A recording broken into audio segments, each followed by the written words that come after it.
যুক্তরাষ্ট্রের ইতিহাসে সবথেকে বয়স্ক প্রেসিডেন্ট হিসেবে দায়িত্ব পালন করছেন ডোনাল্ড ট্রাম্প। আগামী জুনেই তার বয়স হবে ৮০ বছর। ইরান যুদ্ধের চরম উত্তেজনা আর বয়সের ভারে ট্রাম্প কতটা খেই হারিয়ে ফেলছেন তা নিয়ে এখন বিশ্বজুড়ে চলছে জোর জল্পনা। প্রশ্ন উঠেছে, প্রেসিডেন্ট পদে থাকাকালীন ট্রাম্পের মৃত্যু হলে আমেরিকার হাল কে ধরবেন?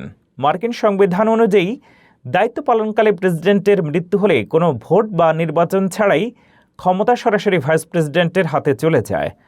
অর্থাৎ ডোনাল্ড ট্রাম্পের অবর্তমানে জেডি ভান্স হবেন যুক্তরাষ্ট্রের পরবর্তী প্রেসিডেন্ট এবং তিনি ট্রাম্পের বাকি মেয়াদকাল পর্যন্ত দায়িত্ব পালন করবেন। ইতিহাস বলছে যুক্তরাষ্ট্রে এমন পরিস্থিতি ৮ বার ঘটেছে, যার মধ্যে ৪ বার আততায়ীর গুলিতে এবং ৪ বার স্বাভাবিক মৃত্যুতে প্রেসিডেন্ট পদ শূন্য হয়েছিল। ১৯৬৩ সালে জন এফ কেনেডির হত্যাকাণ্ডের পর এভাবেই লিন্টন জনসন ক্ষমতা গ্রহণ করেছিলেন।